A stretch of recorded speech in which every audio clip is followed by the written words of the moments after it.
Magandang araw sa ating lahat. May araw ngayon ng Martes, April 22. Yan. Kasama naman tayo ngayon. Ang pag-usapan natin ngayon, ito yung pinamagatan ko ng ang puno at ang bunga. Kanan at kaliwa. Yan. Di ba nga, ang problema talaga natin ngayon, hindi naman pari-pareho, hindi na natapos-tapos yung pari-pareho na ng problema natin. Kaya medyo masakit na yung ulo mga Pilipino kung ano nang nangyari sa bansa ngayon. Kaya sa ano natin ngayon, siguro naman hindi na huli sa balita yung iba dyan. Siguro yung mga walang alam lang sa balita, yung parang yung mga walang pakialam sa bansa. Pero karamihan sa mga Pilipino gising na. Gising na yung mga kamalayan nila, lalo na yung sa nangyari ngayon. Kaya dito sa pinamagatan ko na puno at ang bunga, ito yung kung sa puno pa man, di ba ang puno may ugat, tapos may katawan, mayroong mga sanga, mayroong dahon, yan, at magkaroon din ng bunga. So dito tayo mag-umpisa sa ugat. Di ba yung ugat, kung ang puno ay walang ugat, so may buwal ito, walang lakas, isang hangin pa lang, kahit maano mo lang ng konti, tumba na agad yung puno na yun dahil walang ugat eh. So lahat ng puno ay may ugat. So ang ugat nito ay iniba lang yung puno na yun na itanim. So pare-pareho lang naman may ugat. Kaya matibay, hindi siya agad-agad may buwal kahit ano man ito, anong hangin, mga bagyo yan. Depende yan sa bagyo kung talagang kayang may buwal yung puno na yan. So dalawa lang ang puno nito, may puno na mabuti at may puno ng masama. So yung puno ng masama, natural yung puno na yun, pareho lang din sa puno ng mabuti, kaya walang kaibahan, di ba? Kasi may sanga, may katawan yung puno, may bunga, may dahon. So pare-pareho, walang kaibahan. So sa puno naman ng mabuti, mayroon ding sanga, mayroon ding dahon, mayroon ding katawan. So mayroon ding bunga. So di ba? Mahirap kung alin doon ang puno na mabuti at ang puno ng masama kasi pare-pareho lang eh. So saan mo yon makikita yon ang kaibahan? So sa katawan ng puno ng kaliwa, ito yung mga kinatawan, yung iba makita mo nga hindi totoo, hindi tunay, hindi fake, impostor, yun yung parang ito yung kumukuha ng galamay lang, yung para lang maging malakas yung puno na yun. Kasi ano to siya eh, talagang ito yung pinaka center ng ugat doon sa kaliwa na yun. Kaya siguro napapansin natin na ang kaliwa na ito ayun na yung kalaban. Yan. Kaya sa ugat at saka sa katawan pa lang ay magkapareho na. Kaya wala namang puno kung walang ugat. So yun. Itong katawan na ito ay kumakatawan sa impostor. Ito yun ay babae, ha? Babae. Puputi talagang buhok mo sa akin. And then kumukuha siya ng galamay. Ang galamay na kinukuha niya, ito ay sa mga grupo. Siguro noong natandaan natin noon, noong panahon kay Tatay Digong, ayun ni Tatay Digong yung mga fraternity. Diba siguro natandaan niyo yung mga DDS, yung mga Duterte supporters.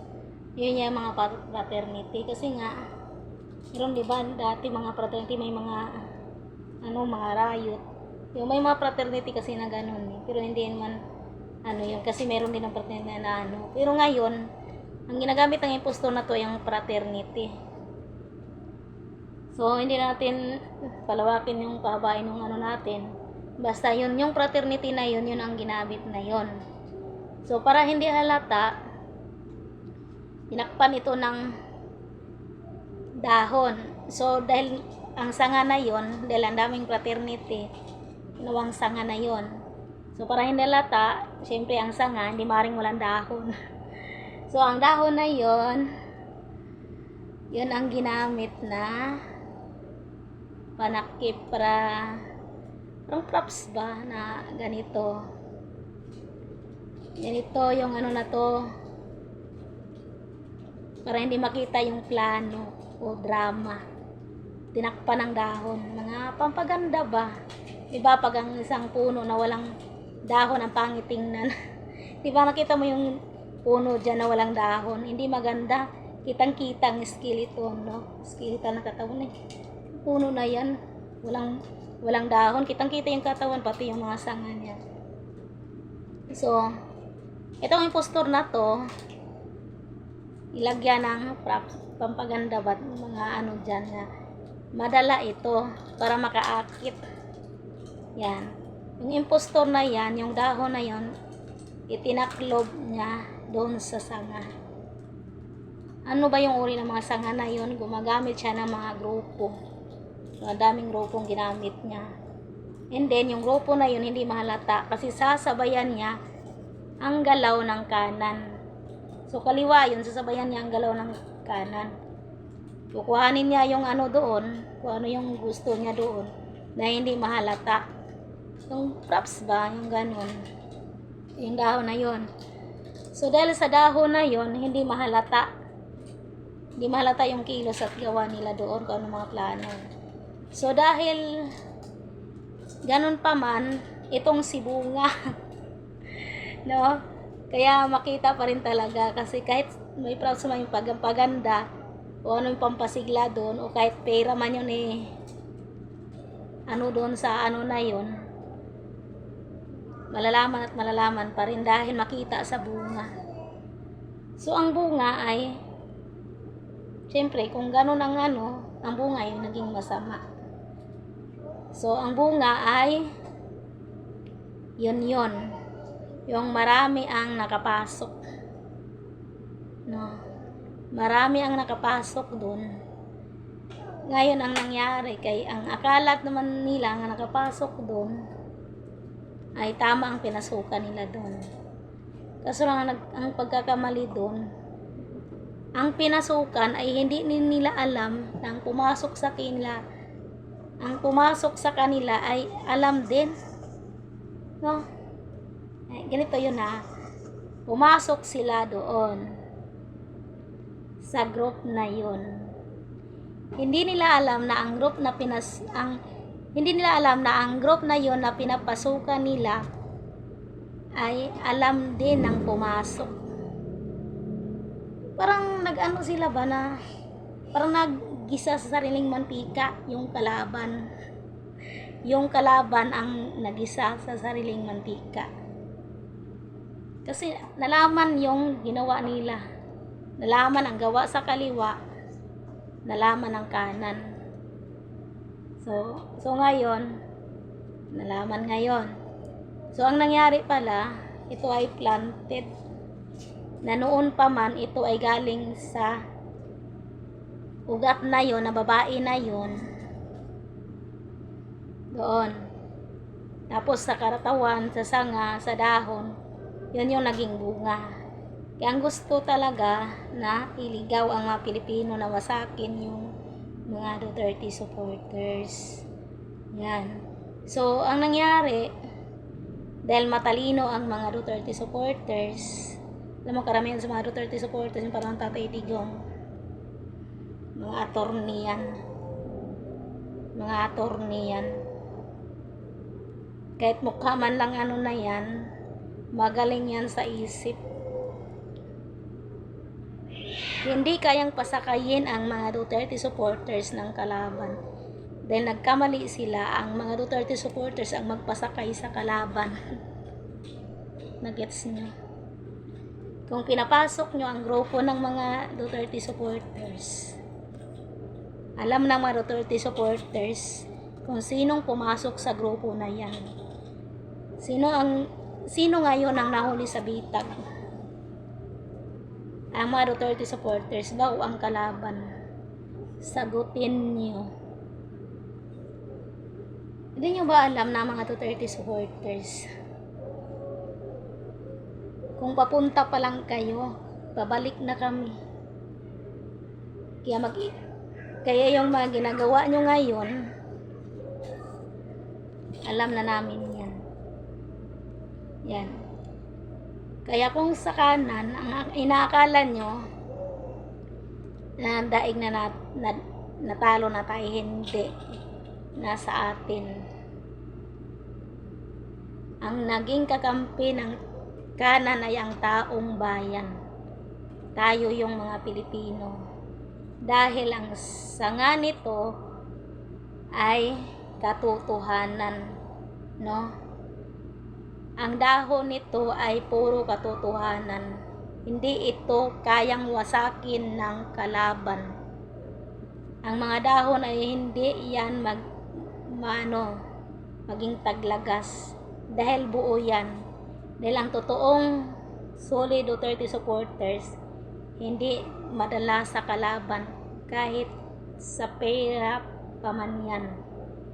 Hindi yan nababayaran ang totoong Duterte supporters. Kung may nabayaran man dyan, talagang hindi mawawala pa rin yan. Matalino yan. Kaya sino yung makapasok pa rin dyan sa grupo na yan, ingat kayo kasi nga ganito yon. Manghatak siya ng grupo na ganon, palabas na ito yung fraternity. Kaya ako hindi ako nasanay ng mga fraternity,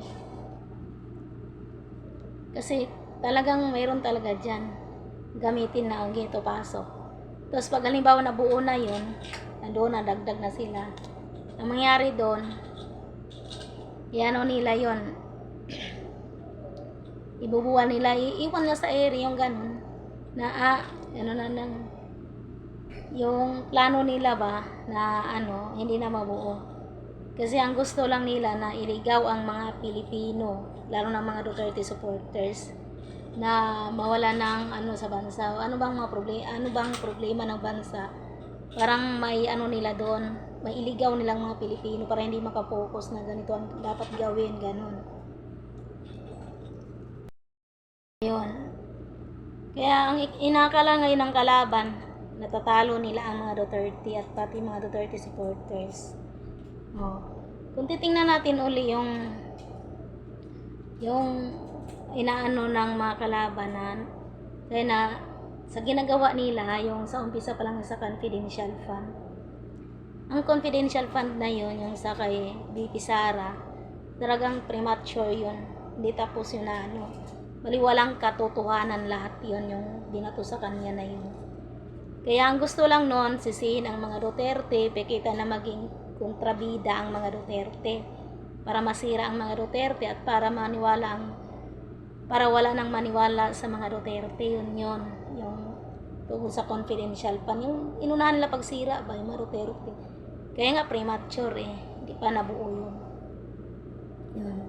Kaya ang nangyari doon sa yun, kasama na sa plano nila yun, ni ugat na babaeng, kasama na yun sa plano na yun, na kailangan yung confidential pa nito yung gamitin para masira ang mga Duterte. Bakit wala naman talaga nabuo doon na premature yung confidential fund na yun dito. And then parang sirain lang talaga, tapos yung mga supporters para mawala na rin gana, ay ganito pala yung na yun, Duterte na yun, mga ganun niya. Parang lang yun ba, ginapit ng kalaban para ganun ang mangyari sa taong bayan, na mawala ng tiwala sa mga Duterte, sisihin mga Duterte, pakita na naging kontrabida sa bansa ang mga Duterte, yung parang ganon.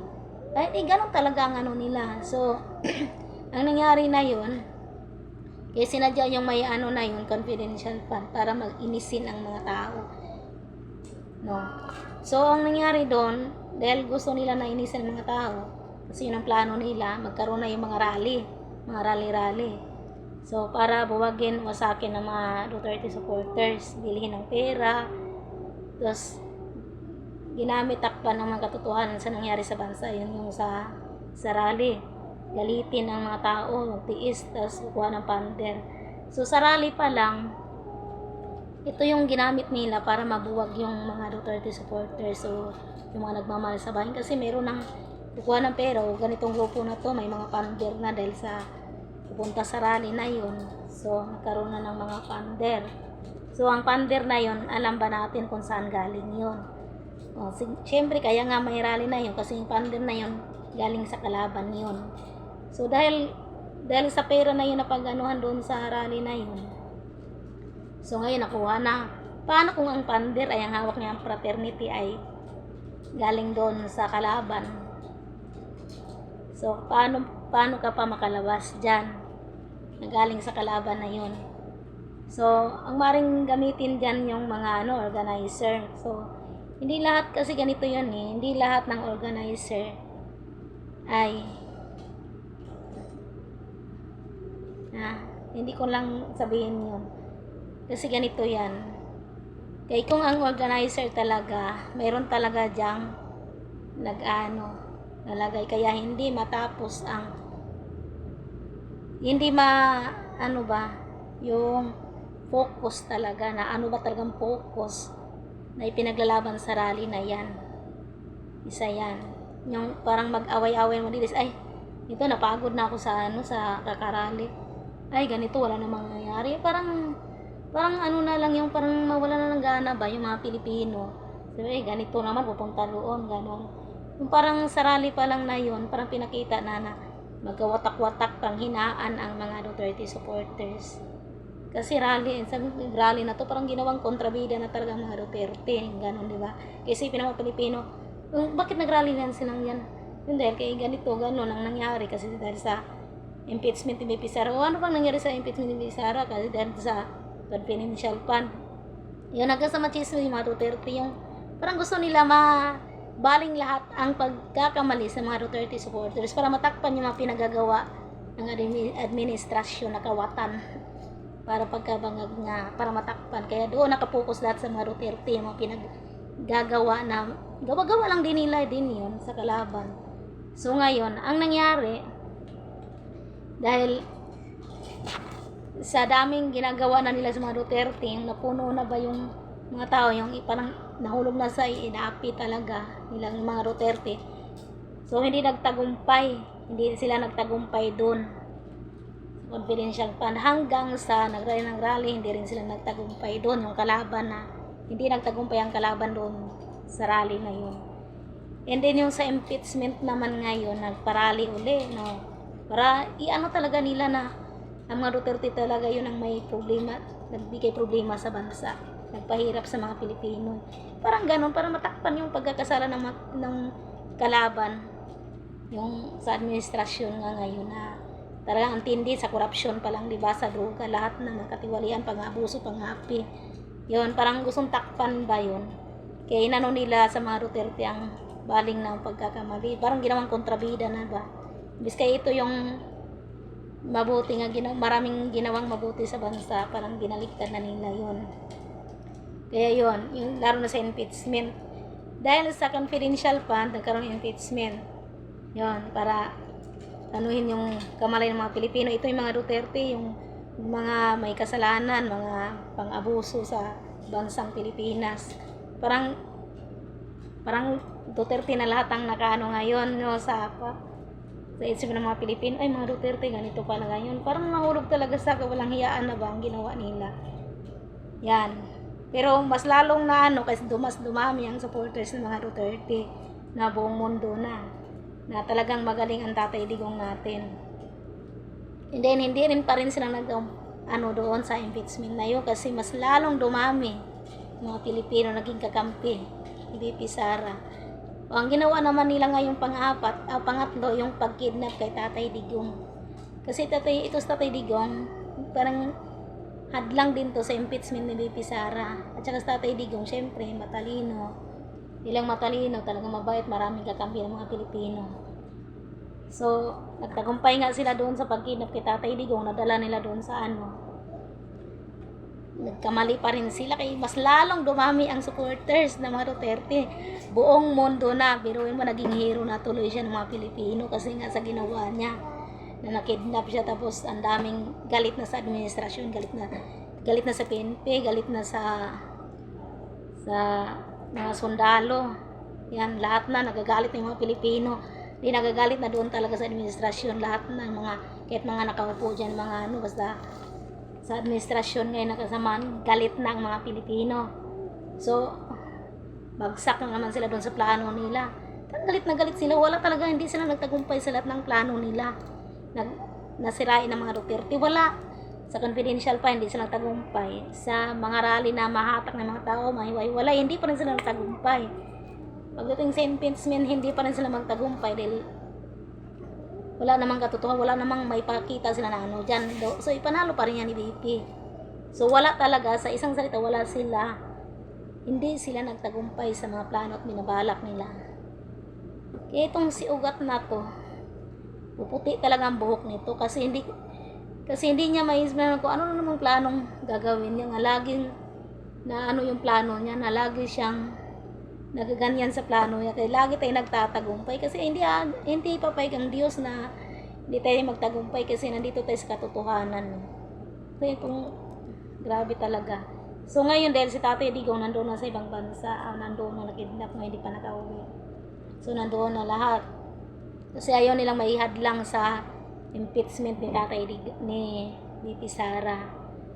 So nagkamali sila lahat dahil ang akala nila yung taong bayan magagalit kay PRD pati kay VP Sara. So ang isang salita doon, palpak sila sa plano nila. So dahil palpak sila sa plano nila, ang target nila ngayon ang patayin ang Duterte, si VP Sara at si President Rodrigo Roa Duterte. Ipapatay nila kasi talagang galit na sila. Lahat ng plano nila napapalpak. Kaya itong dalawang ito, pag napatay nila ito, magtatagumpay sila. Kaso lang, kung papayag ang Diyos, hindi papayag ang Diyos. Dahil ang Diyos ang nakakalam sa buhay ng tao at isa lang yun. Alam ng Diyos na talang nasa katotohanan siya. Samantalang yung kabila ay ang gusto lang ng magasik ng kasamaan sa bansang Pilipinas at ang sirain ng pamilyang Pilipino. Kaya yon ang ano ng kalaban ngayon. Kaya itong si VP Sara, kailangan talaga lahat ng hakbang nito, lahat ng babantayan ng mga Duterte supporters. O kahit si VP Sara, maisip niya na talagang sila ngayon, naghahunting mga kalaban ngayon. Kaya minsan ang hirap talaga, bakit ganun ang mga kalaban na yun? Ano ba talagang matining galit nila para sa mga Duterte? O talagang hadlang talaga ang mga Duterte sa mga plano nila? Kaya ang balak pa nila hanggang 18 years maglingkod ang mga Marcos sa Pilipinas. Gustuhin ba natin? Grabe, 18 years. Ngayon 3 taon pa lang hihingalo ng bansa. Ano pa kay pag 18 years pa? So ang daming gagawa, kaya itong dami pang gagawing plano yan. Kaya pag itong si Tatay Digong at saka si VP Sara ang next target nila, pag ito ay naano nila, yung simba ko lang, yan talagang siguro sabihin nila, tagumpay na kami. Pero hindi papayag ang Diyos. Kaya bilang mga DDS, magkaisa tayo magtulungan para dito. Yan, huwag nating pabayaan si VP Sara at yanon din yung Tatay Digong. Kung maaari lang, ingatan din, dasal natin sa Panginoon. Talaga siyang samahan at ingatan. Yan ang mission nila. And then, itong naman, dayaan sa eleksyon, kasama na yan sa plano nila. Tuloy-tuloy yung plano nila hanggat na namang nila para lang nga matakpan yung mga pinaggagawa nila sa bansa. Yun ang dahilan doon. Kaya dami nilang plano. Lahat naman ng plano nila napapalpak. Biruin mo, si Trililing o Asong Ulol, kasama naman si Kililing. So si Trililing talaga, kingdom mo talagang kasamaan, Trililing. Kingdom. Kaya pag si Trililing at saka si Kililing ang nagsama, sabog yan silang dalawa. Baka darating ang araw na pagtawanan lang sila ng mga people. At ang unang magtatawa doon ng mga Duterte supporters sa kanila. Kasi ang akala nila, napasok na nila. ang SDFW. Hindi nila alam ang pinasukan nila. Kung ano yung flashlight, nakailaw na sa kanila kung anong gagawin nila. Bakit nakailaw? Kasi madilim, wala na makita doon. Nailawan na sila kung ano yung binabalak nila, alam na. Kasi alam mo yung mga Duterte diehard supporters, kilala na yung mga profile dyan, magbago-bago pa yan ang pangalan, magbago pa yung profile o ano dyan, lahat yan kilala yan kung sino ang kalaban o hindi. Naintindihan nyo? Ang totoong DDS at totoong kalaban, makita yan sa profile at saka sa pangalan. Malalaman ko yan. Kaya paano nila yan maano yung mga tao na yan? Kung makuha man nila sa santo na makuha man nila sa ano lang, babalik at babalik pa rin yan. Mamanmanan yan.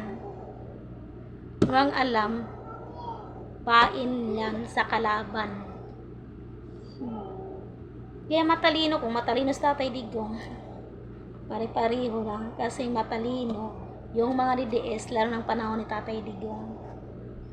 Kaya hindi pwede nga rin, ay ganito, nahuli na ang mga Duterte supporters ng kalaban. Mali yon. Ang totoo, nahuli na ng mga Duterte supporters ang kalaban. Hindi ang kalaban ang nakahuli sa mga Duterte supporters, kundi sila ang nahulog sa bitag ng mga Duterte supporters, yung mga kalaban. So ngayon, ang mga kalaban, walang nabuo na plano, kundi puro paasa na lang hanggang sila ay mabuwal. Nagets nyo? Kaya kayong mga kalaban ngayon, ang Panginoon na ang tumulong sa amin. Kaya alam namin kung ano yung ang mga pinagagawa nyo sa bansa ngayon.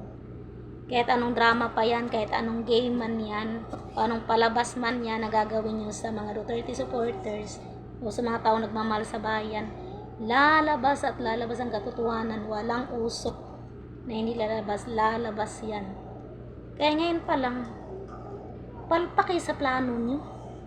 Hindi kayo magtatagumpay. Alam na namin ang plano nyo. Kaya, di ko alam kung magtililing talaga kayo, na ewan ko lang sa inyo. Basta itong tandaan nyo, ang mga Duterte diehard supporters, hindi nyo kaya. Alam namin kung sinong mga kalaban namin at saka hindi. Kahit magmaskara man kayo, mga impostor kayo, kilala namin kayo. Sa tanda ko ba naman ganito, na puro araw-araw nakatutok dyan sa ano, lalo na sa mga galawan na yan. Kaya alam namin yan. Kaya kung ano pa mang pinaplano nyo, tandaan nyo, hindi pa rin kayo magtatagumpay. Kasama namin ang Diyos. Hindi kami pababayaan ng Diyos. Kaya yung sa dayaan ng eleksyon, kung ano man yan, talagang kahit sa ano naman, international, alam na may dayaan talaga sa eleksyon. Pero ang ano na lang natin, ito talagang tatapusin natin ang problema ng bansang ito. Kaya kailangan natin talagang manindigan, no?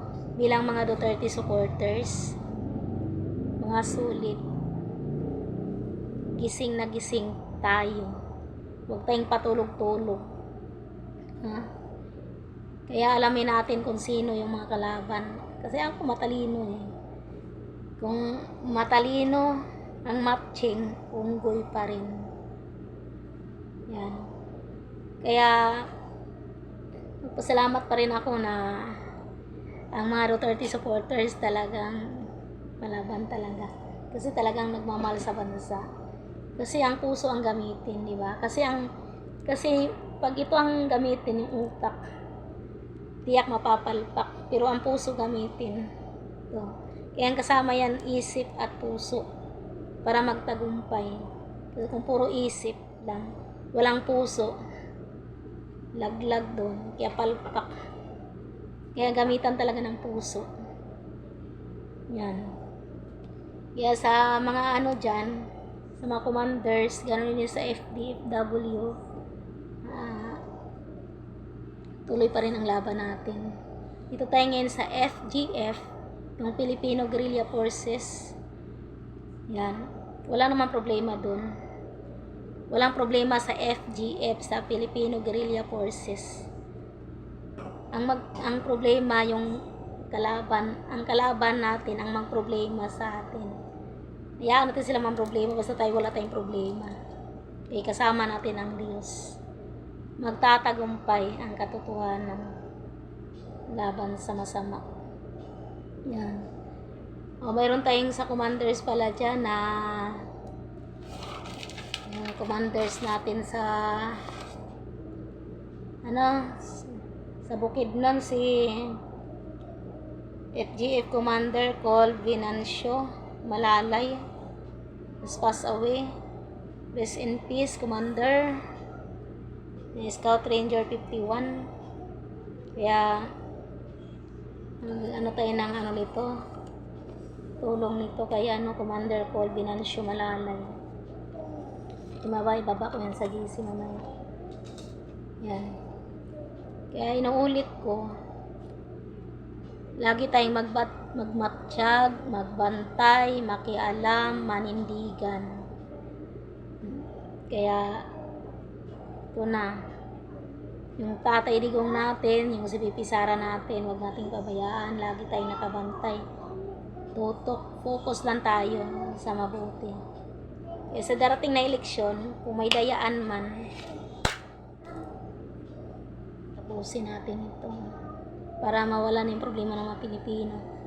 Tapusin na natin ito. Kaya mabuhay ang mga Pilipino. Laban.